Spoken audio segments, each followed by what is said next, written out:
А тем временем правоохранители призывают жителей Коми быть бдительными. В Коми фиксируются факты хищения денежных средств под предлогом продажи медицинских масок. Так, Воркутинка заказала маски в количестве 25 штук на сайте местной швейной фабрики и связалась с консультантом компании.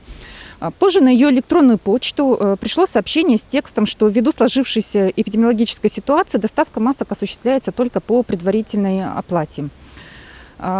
Женщина перечислила в счет оплаты 2000 рублей, а после еще 2. Однако далее связь с консультантом фирмы прекратилась. Воркутинка позвонила на фабрику, где ей пояснили, что предоплата за продукцию не предусмотрена и все расчеты производятся только при получении товара у них в здании. Аналогичный факт был зафиксирован и полицейскими Сыктывкара. Молодой человек на сайте Авито.ру нашел объявление о продаже медицинских масок. К реализации предлагалась упаковка из 3000 изделий по 5 рублей за штуку. Заявитель вступил в переписку с продавцом, где пояснил, что готов приобрести 1000 изделий. Собеседник согласился и добавил, что находится в Кирове и отправит товар компании-перевозчика.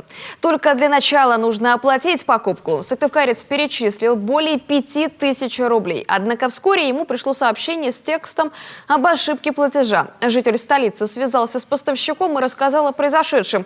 В ответ продавец попросил продублировать платеж и прислал в сообщение еще одну ссылку для оплаты. Заявитель еще раз перевел денежные средства, но более связаться с незнакомцем не смог. По всем фактам возбуждены уголовные дела, ведется расследование.